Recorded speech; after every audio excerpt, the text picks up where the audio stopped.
All right guys, welcome back to the channel. So today I've got something to show you. The portfolio bought my wife a car. That's right, she got her a car. But we'll take a look at the car and then I'll explain what happened and I'll explain how the portfolio bought it for her. All right guys, so here's the car. It's a 2022 Honda HR-V. Now for those of you who don't know, the HR-V, if you really want to get technical about it, is like a muscled up version of the Honda Fit. This one is all-wheel drive, 48,000 miles on it. It is not the base package. It does have the heated seats, the sunroof, as my wife loves to point out. I don't know the EX, LX, all those models, but this is not the base model. I know that for sure. Now, I believe this has the 1.8 in it. And if you guys have been watching our channel, you know that we had a Honda Fit for years, and we really have to talk about that one if we're going to talk about this one. So as you can see, this thing is clean, guys.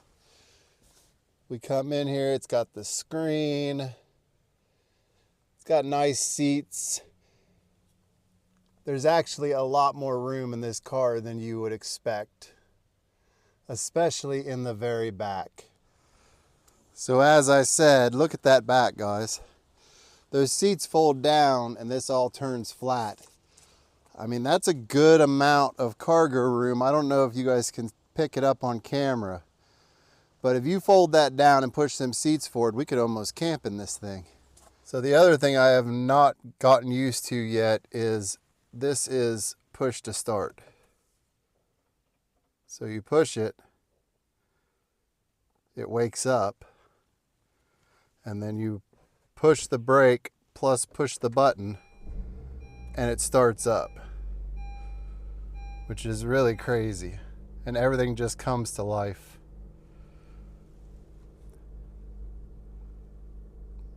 It's got all the screen crap, but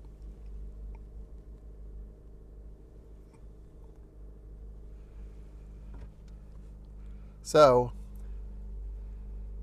48,000 miles.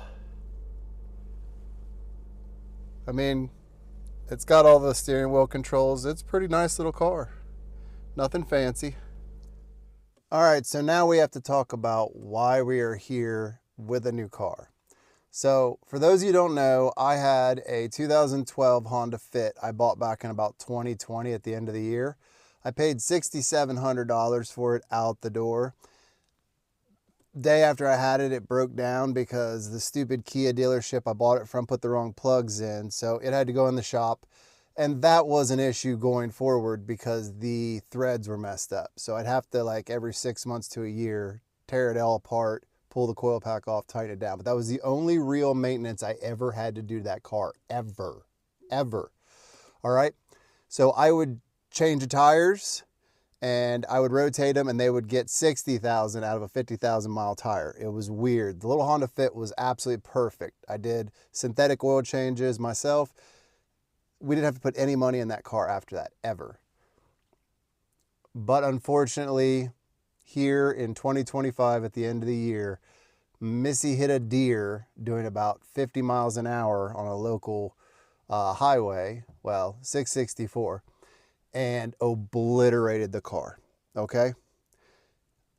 I am not mad about the situation. My wife is safe. No one else got hurt. The car took the impact. I mean, I don't care what newer car you're in now. You would be hard pressed to walk away with no injuries hitting a deer, a full-size deer at 50 miles an hour in any newer car.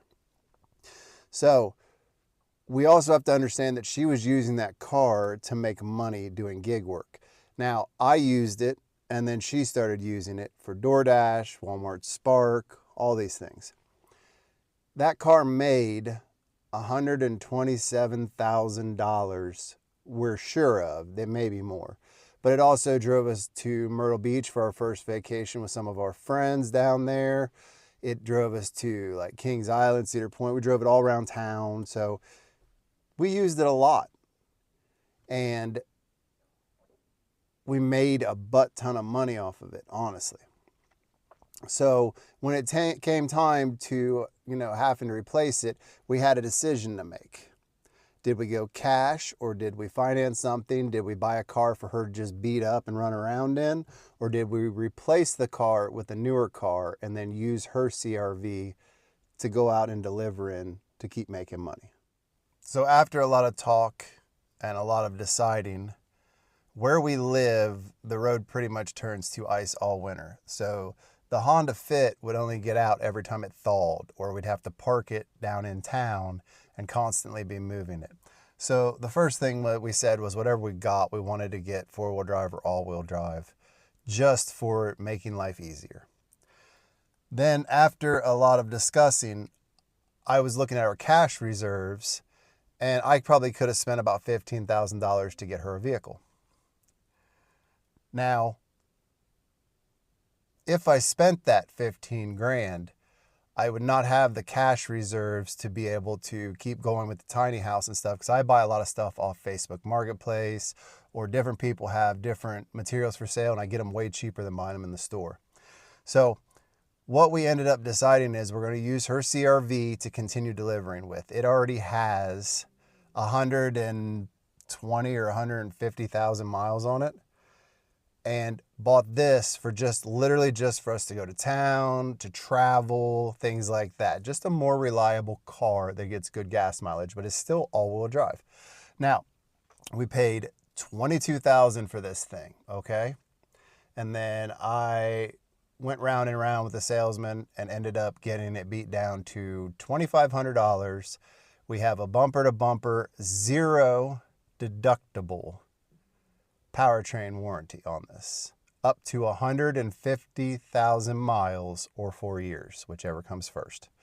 I don't think we'll put that many miles on it in 4 years, but 4 years is our next cutoff for getting another vehicle. Probably going to be upgrading my old beat up pickup truck to a truck for me. So what we did was, rather than using our cash reserves, we pulled $9,000 from margin from our investment portfolio to put down on this car, okay? A lot of people think that's crazy. Before you click off the video, you need to know that we have a different kind of portfolio system. We have options, we have dividends. So income is coming to refill that bucket. Now our margin is at 5.25%, I think, right now on Robinhood. So it is actually lower than the rates you're getting for cars at this immediate moment, even with us having an 800 credit score. So it made sense in that aspect, but it'll make more sense when you understand the fact, and this is why I'm making this video today, because it is October 31st, that we just put out our numbers that we put out on our community tab on YouTube and our Facebook page. We put out our monthly income numbers. Now, if you look at these numbers, we made, between options and dividends this month, $12,000. So what exactly does that mean? That means all that margin we took out just got paid back. So basically we borrowed their money for a handful of dollars. I think it's going to come out to be about $7 for borrowing their money for about 20 days and put it all right back. Okay. Now the portfolio will continue to pay this payment and more, because the payment on this thing is only like, I think, $297 for the rest of it. And we will pay, I don't know, $1,000, $1,500 a month till it's paid off, just because there's no point in holding the loan. You'll want to hold the loan 6 months so it doesn't mess up your credit. And a lot of loans will make you, or they'll have early fees for paying it off early if you pay it faster than 6 months.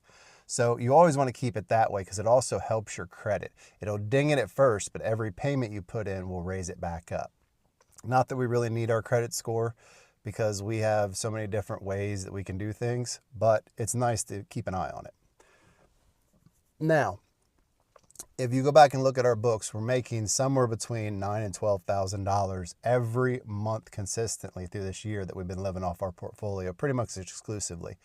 That does not count Missy making money doing gig work. That does not count a little bit I make from firewood and the little tiny bit I make from YouTube.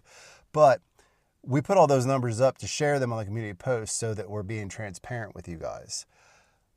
I think you need to see this because I think that many people will just go buy a car and they're just like, I'll pay for it.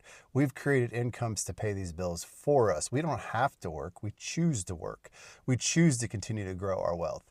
But I could have gone out and just taken this whole thing out of margin and not even got a loan, not even got it dinged or nothing.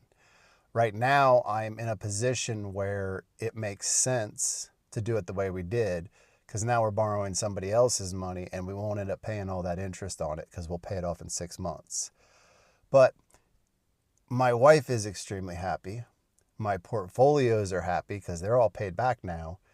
And we've got a car. And probably within 6 to 7 months, it'll be paid off. And I feel good about it because I know what the transmissions and the motors in these things costs, or the transaxles, or any of those things. So I can literally roll in to the dealership and be like, here's the car. This is broke, or this is bad. Go fix it. There's no deductible. And on top of that, they have to provide me with a rental car. So I think that that was maybe money that didn't need to be spent, that $2,500 for that warranty. But at the same time, I have so much other stuff going on, I don't want to have to worry about that. It's just the point when you get to your life that you have so much going on one side, it brings value for things like that. I don't always condone like home warranties are great if you can't repair stuff. I can, so I don't need one. But this allows me to focus. I do hate car shopping, just in case you guys don't know. But I love the fact that no matter what car pretty much my wife wants within reason, our portfolios can support just going out and getting it. And they can pay the whole thing back without me having to worry about it. So I think it's just a different way to look at margin. I know people that have bought houses on margin because the margin rate was actually lower than the rate they could get from the bank. I know people that use margin all the time as a revolving account, and every penny they make just goes into their account and they live off their margin side. That's not something we choose to do. There is times though that it makes sense to do that. But it's just a different way of managing your money. And I think that if you take the time to really investigate it, you would be surprised, because I know people right now who are getting 8% loan on cars because they have crappy credit. If they only had, been building up a Robinhood account, then they probably could have borrowed that money straight out from their margin and paid it back to them the same way they would. And the other thing is, you don't have a payment with Robinhood margin. As long as you pay the interest every month, that's all that matters. So it kind of changes the way you think about money when you're buying things through your portfolio. I do appreciate you guys staying and listening. This has been a big upgrade, I think, for us. Generally, I buy beaters, or I buy, $10,000 cars, and there almost is no good $10,000 cars anymore because the car market sucks. But with that said, if you haven't already, and I don't know why you wouldn't have, go down, hit subscribe. Make sure you hit the notification bell so you see all of our upcoming videos. Leave us a comment. Let me know what you think of this purchase, what you think of her car, okay, and what you think of this crappy car market. And have you ever used margin to float some kind of part of your life? I'd love to hear about it down in the comments, and I'll see you in the next one.